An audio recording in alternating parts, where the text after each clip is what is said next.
Hello students. तो आज हम लोग पढ़ने वाले हैं बेसिक इलेक्ट्रॉनिक्स सब्जेक्ट में फुल वेव रेक्टिफायर। पिछले वीडियो में हमने हाफ वेव रेक्टिफायर पढ़ा था और आज फुल वेव रेक्टिफायर में हम दोनों टाइप सीखेंगे, सेंटर टेप और ब्रिज रेक्टिफायर। आपने पहला वीडियो देखा होगा हाफ वेव रेक्टिफायर का, तो आपको पता होगा कि फुल वेव रेक्टिफायर के टू टाइप्स होते हैं। तो आइए शुरू करते हैं। A full wave rectifier converts the both half cycle of the AC input into DC। तो हाफ वेव रेक्टिफायर क्या करता था, एसी इनपुट की ओनली हाफ साइकिल या पॉजिटिव को ही वो आउटपुट में एसी का डीसी को कन्वर्ट करता था, यानी कि रेक्टिफिकेशन करता था।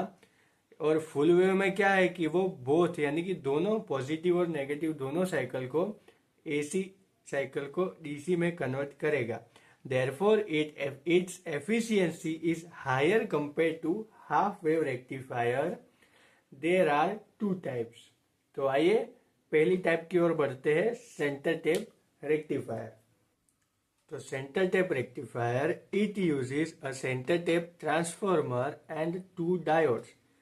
तो हाफ वेव रेक्टिफायर में एक डायोड यूज होता था और फुल वेव के सेंटर टेप रेक्टिफायर में दो डायोड यूज होते हैं।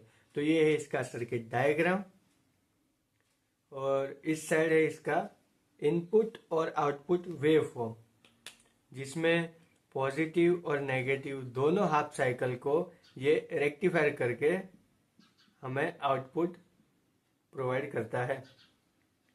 तो आप इसका स्क्रीनशॉट ले लीजिए। तो हम इसकी वर्किंग देखते हैं। तो अपना जो सर्किट डायग्राम था हमारा सेंटर टेप रेक्टिफायर का, उसमें एक डायोड ऊपर था, बीच में लोड रेजिस्टेंस आरएल था और नीचे एक डायोड था। तो आप उसमें ऊपर वाले डायोड को D1 बोल दीजिए और नीचे वाले डायोड को D2 बोल दीजिए।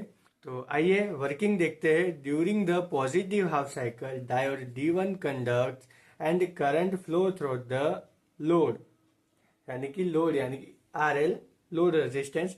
During negative half cycle, diode D2 conducts and again current flow through the load in the same direction. Thus, output obtained during both cycles। तो हम इसकी जो एप्लीकेशन है और एडवांटेज डिसएडवांटेजेस है वो लास्ट में देखेंगे, क्योंकि दोनों रेक्टिफायर सेंटर टेप और ब्रिज रेक्टिफायर दोनों की कंबाइन देखेंगे। हम फुल वेव रेक्टिफायर के एप्लीकेशन, एडवांटेजेस और डिसएडवांटेजेस देखेंगे। तो अब इसके बाद हम आगे बढ़ते हैं ब्रिज रेक्टिफायर की तरफ। तो ये है इसका सर्किट डायग्राम। इससे पहले ये एक लाइन लिख लीजिएगा कि it uses 4 diode in bridge form. तो ये सर्किट डायग्राम। तो ये छोटे से बोर्ड में आ नहीं पाया वेवफॉर्म, तो ये आप स्क्रीनशॉट ले लीजिए। फिर हम वेवफॉर्म ड्रॉ करते हैं। तो ये रहा उसका वेवफॉर्म, इनपुट और आउटपुट करंट का। तो आइए अब इसकी वर्किंग देखते हैं। तो इसकी वर्किंग देखते हैं। In the positive half cycle diode D1 and D3 conduct. In the negative half cycle diode D2 and D4 conduct. आपने सर्किट डायग्राम में देखा होगा कुछ इस प्रकार डायोड थे, इधर इधर इधर और इधर। ये D1, D2, D3 और D4 इस प्रकार थे। In both cases current flow through the load in the same direction. तो जैसा मैंने बोला था सेंटर टेप रेक्टिफायर के टाइम पे कि हम सेंटर टेप और ब्रिज रेक्टिफायर दोनों के एप्लीकेशंस, एडवांटेज और डिसएडवांटेज एक साथ ही देखेंगे। तो आइए अब देखते हैं। तो ये रही फुल वेव रेक्टिफायर के एडवांटेज और डिसएडवांटेज।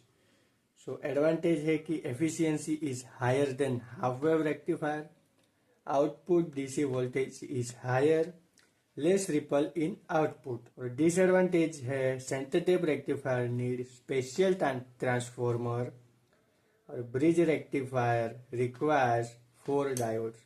तो अब लास्ट में इसकी एप्लीकेशंस देख लेते हैं। सो इसकी एप्लीकेशंस है DC power supply circuits, battery charging units और इलेक्ट्रॉनिक डिवाइस नीडेड डीसी। सो आज का वीडियो बस यहीं समाप्त करते हैं, मिलते हैं नेक्स्ट वीडियो में।